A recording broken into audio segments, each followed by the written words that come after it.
नमस्कार बंधुरा ঐশীর মার রান্নাঘরে আপনাদের সবাইকে স্বাগত। আজ আপনাদের সঙ্গে শেয়ার করব ঝুরঝুরে আলু ভাজার রেসিপি। যখন খুশি তখন বানিয়ে নিতে পারবেন, যতটা পরিমাণে খুশি ততটা পরিমাণেই বানিয়ে নিতে পারবেন। রোদে দেওয়ার কোনো রকম কোনো ঝামেলা ছাড়াই এই আলু ভাজাটি খুব সহজে কম সময়ের মধ্যেই বানিয়ে নেওয়া যায়। চলুন তাহলে কিভাবে রেসিপিটি বানাবেন দেখে নিন। প্রথমে এখানে আমি 3টে মাঝারি সাইজের আলু নিয়েছি। আপনারা আপনাদের প্রয়োজন মতো আলুটা কিন্তু বাড়িয়ে নিতে পারেন। আমি এখানে এই মাঝারি সাইজের 3টে আলু দিয়েই আপনাদেরকে রেসিপিটা করে দেখাচ্ছি। এখানে আলুটাকে প্রথমে ভালো করে একবার ধুয়ে নিয়েছিলাম, এরপর আলুর খোসাটাকে একটু ছাড়িয়ে নিতে হবে। বন্ধুরা, আজকের এই রেসিপিটি খুব কম ঝামেলায় আপনারা খুব সহজেই কিন্তু বানিয়ে নিতে পারবেন, আর বানিয়ে নেওয়ার পর স্টোর করেও রেখে দিতে পারবেন। প্রায় অনেক কদিনই পর্যন্ত কিন্তু এটা মুচমুচে থাকে। তো দেখুন, এইভাবে আলুর খোসাগুলোকে কিন্তু আমি ভালো করে ছাড়িয়ে নিচ্ছি। আলুর খোসাগুলোকে ছাড়ানো হয়ে গেলে এবার একটা বাটির মধ্যে নিয়ে নিয়েছি কিছুটা পরিমাণে জল।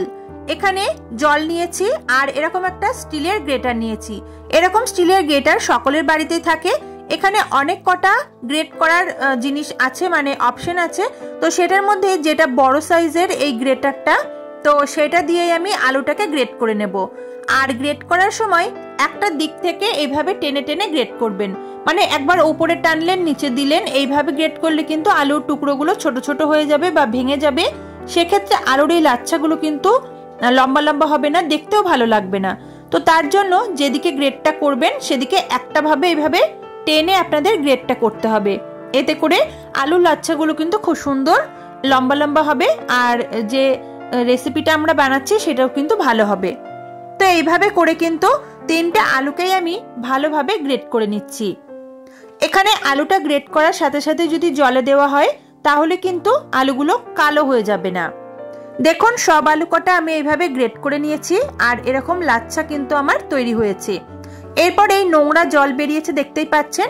আলুটাকে ভালো করে কিন্তু 2 থেকে 3 বার জল বদলে বদলে ধুয়ে নেব।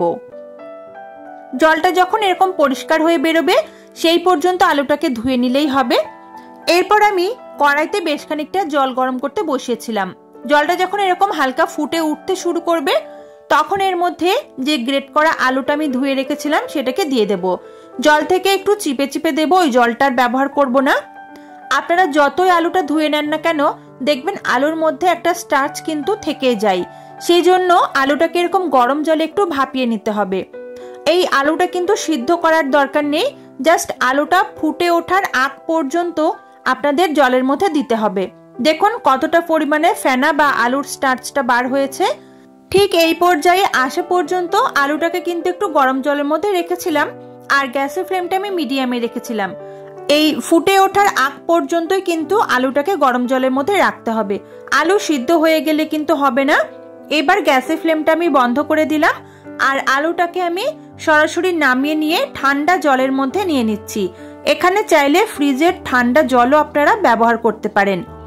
জল থেকে এরকম ছাঁকনি দিয়ে ছেঁকে আমি ঠান্ডা জলের মধ্যে নিয়ে নিলাম, আর এরপর এর মধ্যে বেশ কয়েকটা বরফের টুকরো আমি দিয়ে দিচ্ছি। আপনারা চাইলে ফ্রিজের ঠান্ডা জল আর বরফের টুকরো দুটোই ব্যবহার করতে পারেন। এবার বরফটা যতক্ষণ এরকম মানে গোটা থাকবে, গলে যাচ্ছে না, সেই পর্যন্ত আপনারা এটাকে এইভাবেই রেখে দেবেন। মোটামুটি বরফটা গলতে গলতে 4 থেকে 5 মিনিট মতো সময় লেগে যায়। আলুর লাচ্ছাগুলো দেখুন এখন কিন্তু অনেকটা ট্রান্সপারেন্ট হয়ে গেছে। তো এবার আমি এই জল থেকে আলুর টুকরোগুলোকে তুলে এরকম একটা ছাঁকনির মধ্যে রেখে দেব, যাতে এক্সট্রা জলটা আলু থেকে ঝরে যায়। হাত দিয়ে একটু এইভাবে চিপে তারপরে আমি ছাঁকনির ওপর রাখবো। আর এই আলুর যে লাচ্ছাগুলো হয় বরফ জলে রাখার পরে এটা কিন্তু একটু শক্ত টাইপের হয়ে যায়। তো এটা কিন্তু খুব ভালোভাবে আপনাদের আলুর ঝুড়িটা তৈরি হবে। আপনারা এই টিপসটা অবশ্যই কিন্তু করবেন, মানে বরফ জলে রাখাটা। না হলে কিন্তু আলুর ঝুড়িটা আমি বাড়িতে অনেকবার ট্রাই করে দেখেছি, এতটা ভালো মুচমুচে হয় না। তো এইভাবে একটা ছাঁকনির ওপর রেখে আমি মোটামুটি 2 থেকে 3 মিনিট মতো রেখে দেব। তাহলে দেখবেন যে এক্সট্রা জলটা থাকবে সেটা কিন্তু অনেকটা পরিমাণে বেরিয়ে যাবে। 3 মিনিট মতো আলুটাকে এরকম ছাঁকনির ওপর রেখে দেওয়ার পর এবার আমি একটা থালা নিয়ে নিচ্ছি, আর থালার ওপরে একটা কিচেন টাওয়াল নিয়ে নেব। ছোট একটা কিচেন টাওয়াল এই থালার ওপর পেতে নিলাম। এরপর এই আলুর লাচ্ছাগুলোকে আমি এর ওপরে ভালোভাবে ছড়িয়ে দিচ্ছি। এইভাবে করলে কি হবে, কিচেন টাওয়ালের মধ্যে আলুর যে জলটা থাকবে এক্সট্রা গায়ে লেগে থাকবে সেটা কিন্তু খুব তাড়াতাড়ি এই কিচেন টাওয়ালটা সোক করে নেবে। এরপর টিস্যু পেপার দিয়ে আমি এইভাবে করে এক্সট্রা উপর থেকে জলটা এইভাবে মুছে নিচ্ছি। এখানে টিস্যু পেপারের বদলে আপনারা পরিষ্কার সুতির কাপড়ও ব্যবহার করতে পারেন, তবে টিস্যু পেপার আমার কাছে ছিল বলে টিস্যু পেপারটা আমি ব্যবহার করলাম।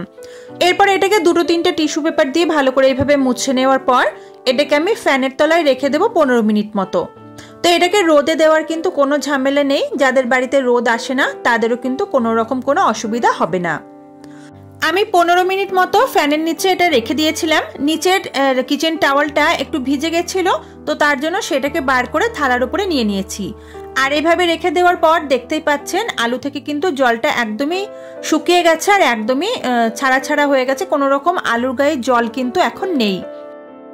এবারে এটাকে ভেজে নেওয়ার পালা। কড়াইতে বেশ খানিকটা সাদা তেল হাই ফ্লেমে গরম করতে দিয়েছিলাম। একটা আলুর লাচ্ছা দিয়ে দেখিয়ে দিলাম তেলটা কেমন গরম হয়েছে। আলুর লাচ্ছাটা তেলের মধ্যে পড়ার সাথে সাথে উপরে উঠে আসবে, এরকম হাই ফ্লেমে গরম করে তারপরে কিন্তু অল্প অল্প করে এই আলুটাকে দিতে হবে। আর যখন ভাজবেন প্রত্যেকটা ব্যাচেই কিন্তু অল্প অল্প করে আলু দিয়ে ভাজবেন, এতে করে প্রত্যেকটা আলুর যে লাচ্ছা সেগুলো কিন্তু আলাদা আলাদা হবে, একটার গায়ে একটা জড়িয়ে যাবে না, আর খুব সুন্দর কিন্তু এগুলো ক্রিস্পি হয়। তো গ্যাসের ফ্লেমটা মিডিয়াম টু হাইতে রেখেছি। আর এবার আমি এটাকে ক্রমাগত এইভাবে নাড়াচাড়া করতে থাকবো আর উল্টে পাল্টে এগুলোকে একটু লালচে করে ভাজতে হবে। আস্তে আস্তে দেখবেন এগুলোর মধ্যে হালকা সোনালি রং ধরতে শুরু করবে। এগুলো যখন অনেকটা গোল্ডেন ব্রাউন কালার চলে আসবে তখন এগুলোকে তুলে নেব। আর এর থেকে বেশি লাল করছি না, আপনারা চাইলে আরো একটু লাল করতে পারেন। আমি এভাবে একটা থালার উপরে তুলে নিলাম, চাইলে একটা টিস্যু পেপারের উপরেও আপনারা তুলতে পারেন, তাহলে এক্সট্রা যে তেলটা থাকবে সেটা অ্যাবজর্ব করে নেবে। তো এইভাবে প্রত্যেকটা ব্যাচেই অল্প অল্প করে আলু দিয়ে আপনাদেরকে ভাজতে হবে, এতে করে আলুর প্রত্যেকটা লাচ্ছা সমানভাবে ভাজা হয় আর ক্রিস্পি হয়, অনেকক্ষণ পর্যন্ত মুচমুচে থাকে। শুধু যখন এই লাচ্ছাগুলোকে ভাজবেন তখন খেয়াল রাখবেন গ্যাসের ফ্লেম যেন লোতে না থাকে, একটু মিডিয়াম টু হাইতে গ্যাসের ফ্লেমটা রেখে আপনাদেরকে ভাজতে হবে। তো এইভাবে করেই যতগুলো আলু আমার হয়েছিল, মোট আমি 4টে ব্যাচে ভেজেছি। তো অল্প অল্প করে মোট 4টে ব্যাচে ভেজে নিয়েছিলাম। খুব বেশি সময়ও কিন্তু লাগে না, ওই এক একটা ব্যাচ ভাজতে 2 মিনিট মতো সময় লাগে।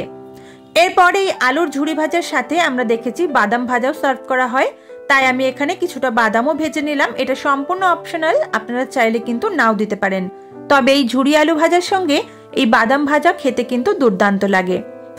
তো বন্ধুরা, আমার এই ঝুড়ি আলু ভাজা কিন্তু একদম রেডি। এইভাবে আপনারা স্টোর করে যে কোনো এয়ারটাইট কন্টেনারে করে রাখতে পারেন, আর যখন সার্ভ করবেন একটু বিট নুন আর চাইলে একটু লঙ্কার গুঁড়ো ছড়িয়ে এটাকে সার্ভ করতে পারেন।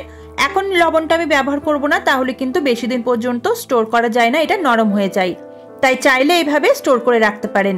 গরম গরম ডাল ভাতে হোক কিংবা সন্ধ্যেবেলা স্ন্যাক্স হিসেবে এটা কিন্তু দুর্দান্ত লাগে। আজকের এই খুব সহজভাবে দেখানো আলু ঝুড়ি ভাজার রেসিপিটা আপনাদের কেমন লাগলো অবশ্যই কিন্তু আমাকে কমেন্ট করে জানাতে ভুলবেন না। রেসিপিটা যদি ভালো লাগে তাহলে অবশ্যই ভিডিওতে একটা লাইক করে আমার চ্যানেলটিকে সাবস্ক্রাইব করে নেওয়ার অনুরোধ রইল। দেখা হবে আপনাদের সঙ্গে পরের দিন নতুন কোনো রেসিপিতে। সবাই খুব ভালো থাকবেন, সুস্থ থাকবেন। আজকের মতো টাটা।